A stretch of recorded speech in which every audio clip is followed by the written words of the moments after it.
Assalamualaikum warahmatullahi wabarakatuh. Kami di sini ingin membahas mengenai teknik pengendalian atau pengelolaan risiko terhadap bisnis plan yang telah kami buat masing-masing. Sebelumnya perkenalkan dulu, nama saya Labibah Siti Maimunah, NPM 0117065241 dari kelas manajemen pagi A, dan teman saya Indah Septiani, NPM 0117063551 dari kelas manajemen 6 pagi A juga. Mbak Indah, saya ingin bertanya nih, usaha yang Mbak Indah buat ini usaha di bidang apa ya, Mbak? Oke, baik Mbak Labibah. Usaha yang saat ini saya punya yaitu usaha di bidang kuliner, dimana lebih tepatnya yaitu nasi liwet ayam geprek. Wah, mantap sekali tuh untuk jenis usahanya. Nah, di musim seperti sekarang ini yang adanya pandemi COVID-19 ini, Mbak, menyebabkan perekonomian secara global mengalami penurunan, tidak hanya di Indonesia saja. Nah, apakah ada dampak yang timbul dari COVID-19 ini terhadap bisnis atau usaha yang sedang Anda jalankan? Ya jelas ada ya Mbak Labibah, apalagi kan di musim pandemi COVID-19 ini kan sangat berpengaruh, sangat berdampak bagi perekonomian Indonesia kan. Nah kita selaku pelaku usaha ya emang harus ekstra memutar otak kita agar gimana caranya bisnis kita, usaha kita itu tetap bisa bertahan di tengah pandemi COVID-19 ini. Lalu untuk dampaknya sendiri itu seperti apa, Mbak, dalam usaha yang sedang Anda jalankan ini? Dampaknya sangat banyak banget ya Mbak Labibah. Penurunan penjualan sudah jelas iya, sudah pasti iya. Apalagi di musim pandemi COVID-19 ini kita kan dianjurkan oleh pemerintah untuk stay at home, untuk social distancing. Jadi gimana caranya agar konsumen tetap makan makanan kita tapi mereka tetap di rumah aja gitu loh. Ya resto kita tetap buka, tapi kan kita harus memangkas jam operasional kita.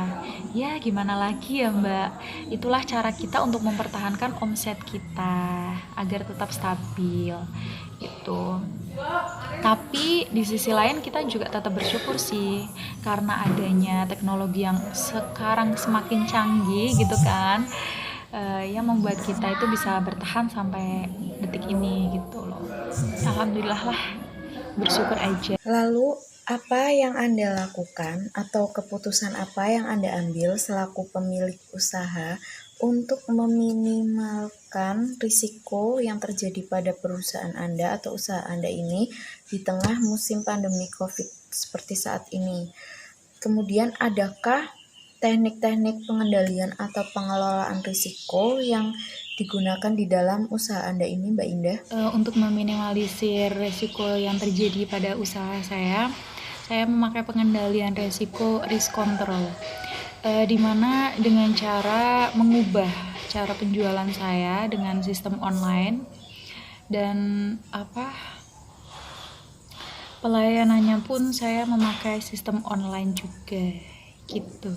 Teknik pengendalian risiko yang digunakan pada bisnis atau usaha nasi liwet dan ayam geprek ini menggunakan risk control ya Mbak Indah. Menurut saya sudah cukup jelas sih dan dapat dimengerti. Terima kasih Mbak Indah untuk informasinya. Oh iya Mbak Labibah, berhubung kita kan sama-sama pelaku usaha ya, boleh dong kita sharing-sharing mengenai usaha kita masing-masing. Sebelumnya saya mau tanya, usaha apa sih yang udah didirikan sama Mbak Labibah ini dan sudah berapa lama usaha tersebut dijalankan? Untuk usaha yang saya dirikan ini merupakan usaha di bidang kerajinan. Di sini saya membuat berbagai macam produk lampu seperti lampu tidur, lampu belajar, dan lampu karakter dengan nama Lamp Sky. Untuk pendirian usahanya sendiri belum terlalu lama sih, kurang lebih masih 1 tahun. Oh begitu Mbak. Nah di musim pandemi COVID-19 ini kan banyak usaha-usaha yang menurun penjualannya ya Mbak, termasuk usaha saya tadi. Nah saya mau tanya, apakah usaha kerajinan yang Mbak Biba dirikan ini termasuk termasuk berpengaruh dengan adanya COVID-19 ini, Mbak? Apa enggak? Ya, jika ditanya apakah ada pengaruhnya terhadap usaha, jelas ada. Apalagi kan sekarang pemerintah sudah menghimbau kepada masyarakat untuk tetap di rumah saja. Hal ini menyebabkan penurunan penjualan serta penurunan permintaan sebuah produk, sehingga mengakibatkan penurunan pendapatan juga. Lalu bagaimana strategi yang Mbak Labibah lakukan untuk menanggulangi semua itu dengan adanya penurunan penjualan dan dampak-dampak yang lain yang tadi sudah dijelaskan oleh Mbak Labibah langsung? Ya, untuk strategi yang digunakan ini, saya selaku pelaku usaha menggunakan strategi untuk pembelian atau pemesanan sebuah produk ini dilakukan melalui delivery order, yaitu masyarakat atau pelanggan atau pembeli atau konsumen tidak perlu datang ke toko kami, ke toko saya gitu kan. Cukup pemesanan lewat HP dilakukan di rumah karena adanya anjuran pemerintah untuk tetap di rumah saja, sehingga saya selaku penjual dan masyarakat selaku pembeli tidak melanggar anjuran dari pemerintah tersebut, yaitu dengan cara melakukan delivery order untuk pemesanan atau pembelian sebuah produk kita. Seperti itu. Oke, pertanyaan yang terakhir ya, Mbak. Teknik pengendalian resiko yang seperti apa yang digunakan Mbak Labibah dalam usaha kerajinan ini, dan bagaimana sih penjelasan teknik pengendalian resiko yang Mbak Labibah pilih tersebut? Dalam usaha saya ini, saya menggunakan beberapa teknik pengendalian atau pengelolaan risiko berdasarkan aspek-aspek yang ada. Yang pertama, aspek keuangan. Nah, aspek keuangan ini dilihat dari peluang terjadinya risiko itu menengah, sehingga saya sebagai pemilik usaha memilih teknik risk retention atau penahanan risiko, yaitu perusahaan menanggung secara penuh risiko yang muncul. Dengan cara apa? Dengan cara menyediakan dana cadangan dari hasil penjualan sebelumnya. Yang kedua, aspek pasar.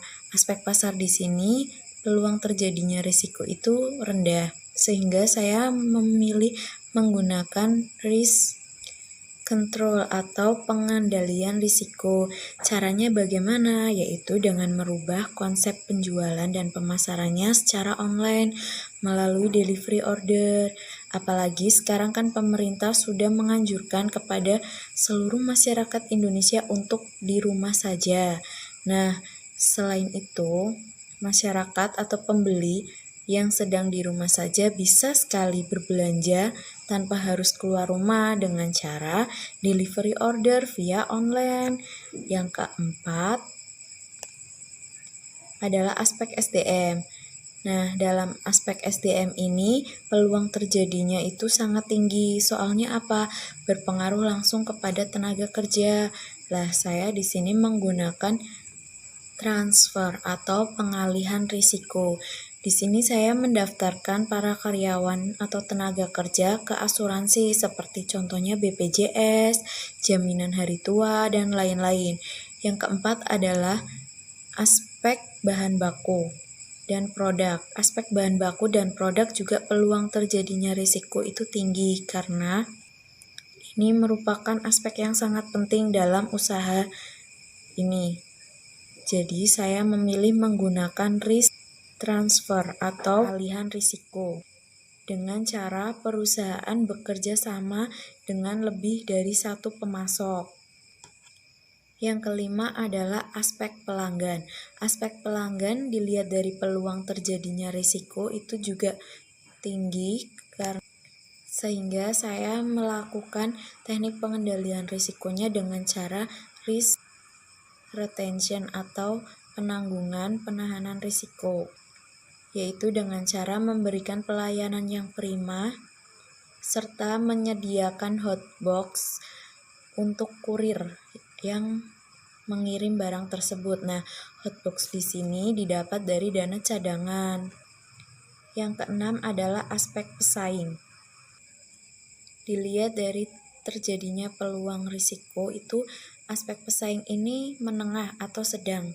Jadi saya menggunakan risk control atau pengendalian risiko, yaitu dengan cara meningkatkan kualitas dan memberikan pelayanan yang prima serta mempermudah cara pembayarannya. Nah, seperti itu teknik-teknik atau pengendalian yang saya gunakan di dalam usaha saya ini. Ya, itu tadi adalah video diskusi kami tentang teknik pengendalian atau pengelolaan risiko pada bisnis plan yang telah kami buat masing-masing. Apabila ada kesalahan, kami memohon maaf yang sebesar-besarnya. Terima kasih telah menonton video ini. Sekian, wassalamualaikum warahmatullahi wabarakatuh.